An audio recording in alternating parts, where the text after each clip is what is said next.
I am student of BSc nursing 5th semester. मेरा सवाल ये है कि मेरे फादर को ही डायबिटीज़ और उनको हार्ट दोनों की प्रॉब्लम है, तो उनको कैसे हम डाइट प्रोवाइड करें, कैसे उनके साथ हम बिहेव करें, कैसे उनके साथ हम मैनेज करें? क्या जो हार्ट और डायबिटीज़ की जो प्रॉब्लम है ये कॉमन प्रॉब्लम है जो अधिकतर लोगों में उम्र के साथ साथ डेवलप होती है। ये जीवन शैली के कारण होने वाली बीमारियां हैं जिनको एक्वायर्ड इलनेसेस कहा जाता है, कि अगर हम चाहें तो ये बच सकती हैं। इसके मुख्य कारण कहाँ से शुरू होते हैं कि जब हमारी उम्र 50 साल के आसपास होने लगती है तो हम चलना फिरना कम कर देते हैं, हम सीडेटरी लाइफस्टाइल में आ जाते हैं, हम हर जगह कार से या स्कूटर से जाना शुरू कर देते हैं, अधिकतर ऑफिस में बैठ करके अपना काम निकालते हैं। हर समय जब टहलने की बात हो, कहीं पार्क में जाने की बात हो तो ये कह देते हैं बिजी बहुत है, नहीं हो पाएगा, बाद में जाएंगे। फिर कहने लगते हैं जोड़ों में दर्द है, फिर कहने लगते हैं भाई बहुत सारा काम है, हमें तो पॉसिबल नहीं है, वर्क प्रेशर बहुत है, कुछ ना कुछ करके हम प्ली लेते हैं। जबकि अगर हम सच बात देखें तो आजकल की जो जनरेशन है, आप सब लोगों की जनरेशन है, एक सवाल पूछूं, सच सच बताओगे? Yes sir, yes. कि आप दिन भर में कितना समय यूट्यूब और व्हाट्सएप को देते हैं? मैं अपना बताती हूँ, मुश्किल से 2 घंटे। 2 घंटे देती हो मुश्किल से? और बताओ। कभी कभी, रोज का नहीं, रोज का 3 आवर देते हो, ठीक है? रोज का नहीं है, लेकिन रोज का नहीं है ना। अब ये बताओ कि कितने लोग ऐसे हैं जो वॉशरूम जब जाते हैं तो मोबाइल फोन ले जाते हैं और वहां पे करते हैं? नहीं, एक भी नहीं है। क्योंकि बड़े ईमानदार, ज्यादा हो जाता है ना, वर्क ज्यादा हो जाता है। तो आजकल जैसे मोबाइल टेलीफोन जो है उसने हम लोगों का बहुत सारा समय किल करना शुरू कर दिया है, और ओल्डर जनरेशन में और ज़्यादा किल करना शुरू कर दिया है, क्योंकि हमारे पास तो कुछ काम करने की चीज़ें हैं कि भाई आपको स्कूल आना है तो आपको तैयार होना है, बस पकड़नी है, टाइम पे आना है, वरना लेट हो जाओगे, वार्डों में ड्यूटी करनी है, तो फिर भी आपके पास स्पेयर टाइम जो होगा उसी में आप मोबाइल कर पाओगे। पर एक सीनियर सिटीजन, एक आदमी जो रिटायर हो गया है, वो आदमी अधिकांश समय घर में बिता रहा है और मनोरंजन का साधन टीवी और रेडियो ना हो करके सबके हाथ में हो गया है। Yes sir. ये मुख्य कारण है हम लोगों की हेल्थ डाउन होने का। हम लोगों को इसके लिए क्या ऐसा करना पड़ेगा? बड़ा मुश्किल है, क्योंकि देखिए इससे कुछ हासिल तो होता नहीं है। हम रील स्क्रॉल करते चले जाएंगे, स्क्रॉल करते चले जाएंगे, उससे ना तो जनरल नॉलेज बढ़ती है, ना कोई ज्ञान मिलता है, ना कोई बहुत विशेष चीज पता लगती है। अगर भाई ठीक है आप कोई वैसी रील देख रहे हो कि भाई आप डिस्कवरी की रील देख रहे हो, या आप कोई न्यूज़ की रील देख रहे हो, या आप कोई जनरल नॉलेज की रील देख रहे हो, या कोई एजुकेशनल वीडियो देख रहे हो, वहां तक तो फिर भी ठीक है। पर ऐसे वीडियो 5 ही 10% होते हैं, 90% वीडियो ऐसे नहीं होते हैं। तो ये एक मेजर कारण है हम लोगों का। इसको कहा जाएगा सिडेटरी लाइफ स्टाइल। अब जब सिडेटरी लाइफस्टाइल होगी तो धीरे धीरे वजन बढ़ने लगेगा, जब वजन बढ़ने लगेगा तो बीएमआई, बॉडी मास इंडेक्स बढ़ने लगेगा, जब बीएमआई बढ़ने लगेगा तो मोटापा होने लगेगा, जब मोटापा होने लगेगा तो ओबेसिटी होने लगेगी, जब ओबेसिटी होने लगेगी तो उसके साइड इफेक्ट्स आने लगेंगे हम लोगों को। थोड़ा सा चलोगे तो आप कहोगे सांस फूलती है। लोग आते हैं कहते हैं डॉक्टर साहब जूते का फीता भी नहीं बांध पाते, फीता बांधने के लिए झुकते हैं तो सांस फूल जाती है, 1 फ्लोर सीढ़ी चढ़ो तो सांस फूल जाती है। तो ये सारी चीजें एक दिन में नहीं हुई। एक दिन कभी आपके पापा का वजन ऐसा ही होगा जैसा इस भैया का है ना। तो पर धीरे धीरे जैसे जैसे जीवन खर्च हुआ, 10 साल 20 साल 30 साल, तो वजन बढ़ने लगा। वजन बढ़ने का सिस्टम समझिए कि हर साल हम सब लोग जो नॉर्मल दिमाग के लोग हैं, जो बहुत हेल्थ कॉन्शियस नहीं है, वो 1 किलो तक वजन हर साल गेन करते हैं। कितना? 1 kg। अगर मान लो तुम आज 50 किलो की हो और 20-22 साल की हो तो 20 साल में 20 किलो गेन कर लोगी। कितनी हो जाओगी? 70।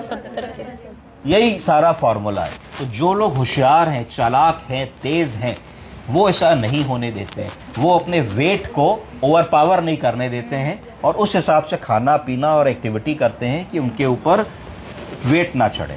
अगर आप उतने होशियार अभी से बन जाओगे तो फिर इन सब चीज़ों से आप ग्रसित नहीं होगे और आपको ना डायबिटीज़ होगी, ना ब्लड प्रेशर होगा, और ना मोटापे की बीमारियां होंगी, ना डिस्लिपिडीमिया होगा, ना कोलेस्ट्रॉल होगा।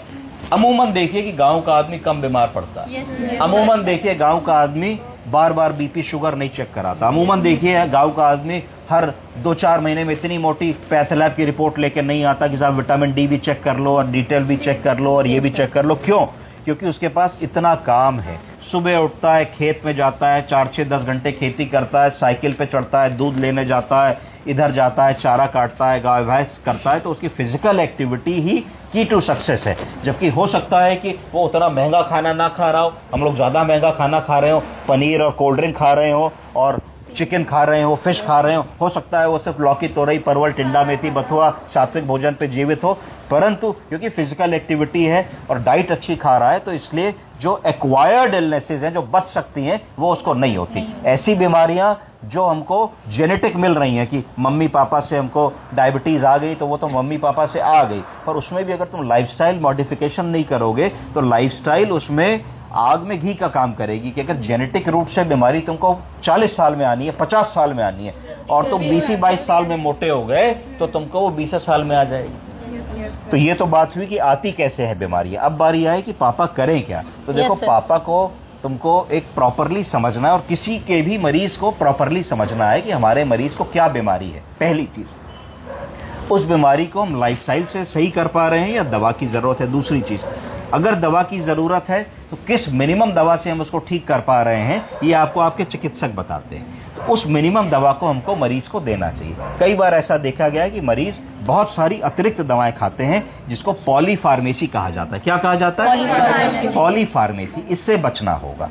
फैंसी ड्रग्स खाते हैं, बहुत बार मरीज मेडिकल स्टोर से ओवर द काउंटर ड्रग्स लेके खाते हैं। उनको बड़ा शौक होता है कि भाई एक ताकत की दवा दे दो, तो बढ़िया विटामिन बता दो, जोड़ों में दर्द रहता है, कुछ ऐसी दवा बता दो कि जोड़ हमारे ठीक हो जाए, थोड़ा सा फुर्ती नहीं रहती, फुर्ती की दवा बता दो, याददाश्त में कमी आ रही है, थोड़ा याददाश्त की। तो बहुत सारा जो ओवर द मार्केटिंग स्टफ है, ये नहीं लेना चाहिए, क्योंकि ये कहीं ना कहीं हमारे शरीर को नुकसान करता है। तो इससे बचना चाहिए। और अगर किसी को ब्लड प्रेशर या डायबिटीज़ है, तो लाइफस्टाइल मॉडिफिकेशन करके, अपने चिकित्सक की राय करके, 1-2 छोटी मोटी ब्लड प्रेशर या शुगर की दवा करके अपनी चीज़ों को मैनेज कर सकता है और एक लंबा समय अच्छी तरीके से निकाल सकता है। दिक्कत कहाँ आती है कि हमको साहब COPD की बीमारी हो गई, सांस की बीमारी है, हम बीड़ी पीना नहीं छोड़ रहे, हम सिगरेट पीना नहीं छोड़ रहे, यहाँ दिक्कत आती है। पता लगता है कि हमारा कोलेस्ट्रॉल और ट्राइग्लिसराइड बढ़ा हुआ है, हम तभी भी समोसा खाना नहीं छोड़ रहे, तो दिक्कत वहाँ आती है।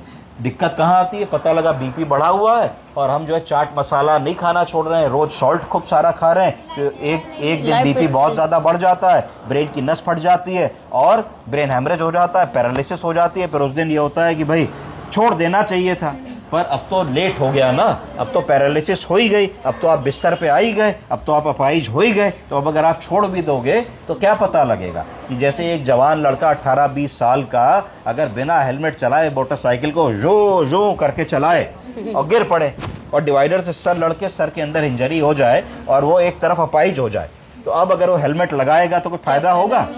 है, जब बिस्तर पर लेट के अस्पताल में हेलमेट लगाने से फायदा होगा? नहीं होगा ना। तो ये सब चीजें हमें समझने वाली है। तो इसको बोलिए अब आप लोग, prevention is better than cure. तो अगर इस फॉर्मूले पे चलोगे तो अच्छा रहेगा। भाई मैकडोनल्ड जाना है तो मैकडी महीने में एक बार जाओ, 20 रुपए वाला सबसे सस्ता आलू टिक्की बर्गर खाओ और धीरे धीरे उसको एंजॉय करो, तो मजा रहेगा। तो इसका मतलब तुमने बर्गर को बेवकूफ बनाया। और अगर तुम वहां जाके 500 रुपए वाला महाराजा मैक खाओगे और बढ़िया कॉफी मंगाओगे, उसमें चॉकलेट और 3 चीनी के पैकेट खोल के डालोगे, तो फिर मैकडी और बर्गर ने तुम्हें बेवकूफ बनाया। आप समझ रहे हो? ये आपका टेक होम मैसेज है। अरे बारिश होने लगी। चलो ओके।